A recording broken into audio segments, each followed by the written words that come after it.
So as you can see here, what I've done is I have adjusted some of the column titles, and I've made the columns smaller so as I can fit all my data on one particular field notes file and one particular report for my client.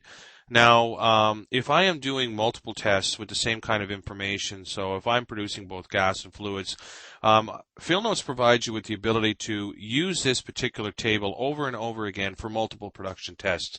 And the way you do that is simply by saving as a template. So first thing I'll do here is I'll just make the media configuration bar smaller. So again, you can see how I have adjusted the column sizes. And so what I'm going to do here is I simply go into File, and I click on Save as Template. So if I click on Save as Template, you can see how it gets saved as a .tld file. So what we'll do is we'll just simply call it, we'll call it Mobile Exxon. So let's just say that this particular test is used over and over again by your client, Mobile Exxon. We'll find a nice, easy place for it to be saved. We'll save it as on our desktop. We click on Save. You can see how the warning comes up. It says Save as Template will not save any data entered. The field notes file, or the .fld file, will contain the data. The template is simply to be used over and over again. So once you have filled in your template with the data, it's very important that you save as a .fld file, and I will show you that here in a moment.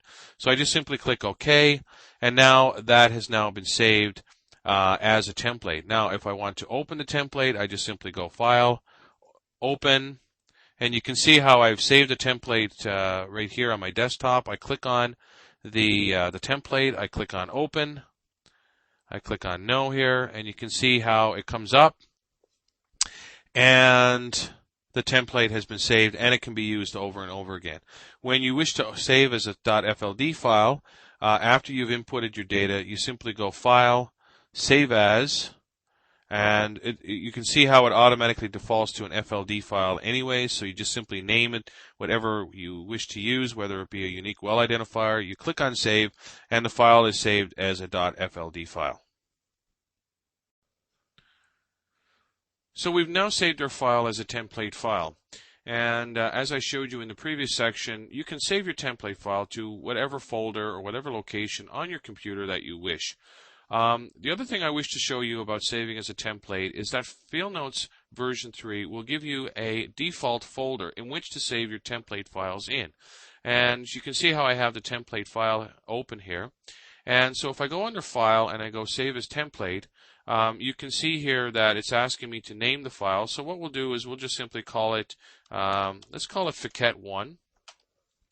And if we click on Save here, you'll see that Field Notes version 3 gives you this template default folder.